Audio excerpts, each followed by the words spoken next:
शिरोळ तालुक्यातील LPG gas वितरण संदर्भात मोठा गैरप्रकार उघडकीस येत असून गॅस न घेताच गॅस डिलिव्हरी पूर्ण झाली असा संदेश ग्राहकांच्या मोबाईलवर येत असल्याने नागरिकांमध्ये संतापाचे वातावरण निर्माण झाले।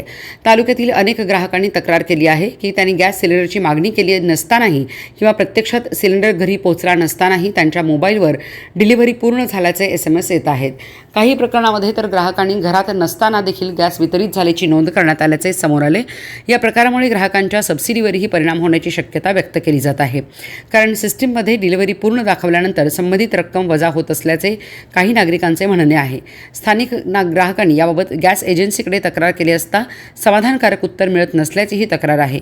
काहींनी हा प्रकार संगनमताने होत असल्याचा आरोप केला असून यामध्ये आर्थिक गैरव्यवहाराचा संशय व्यक्त केला जात आहे। दरम्यान या प्रकरणाची सखोल चौकशी करून दोषीवर कडक कारवाई करावी, तसेच ग्राहकांना झालेल्या त्रासाची भरपाई द्यावी, अन्यथा दलित सेनेच्या वतीने येत्या 8 दिवसात शिरोळ तहसील कार्यालयासमोर तीव्र स्वरूपाचे बोंबाबोंब आंदोलन करण्यात येईल असा इशारा देण्यात आला। मी दलित सेना कोल्हापूर जिल्हा अध्यक्ष श्रीकांत शिंगाई। आता सध्याची परिस्थिती गॅस घोटाळ्याच्या बाबतीत आहे। शिरोळ तालुक्यातील LPG गॅस वितरणात भरपूर घोटाळा होत आहे, तरी त्याची तक्रार ग्राहकाकडून दलित सेनेकडे आलेला आहे। त्या संदर्भात मी बोलणार आहे।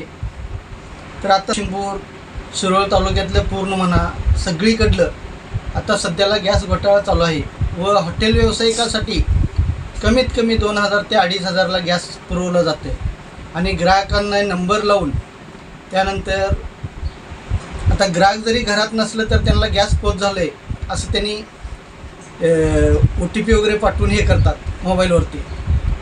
तर ते ग्राहकांचे आमच्याकडे तक्रार आलेलं आहे आणि त्या ह्याच्यामध्ये आम्ही पुरवठा विभाग शिरोळ या ठिकाणी जर 8 दिवसात ते सुरळीतपणा नाही झालं तर तिथं मी 100% बोंबठोक आंदोलन करणार आहे।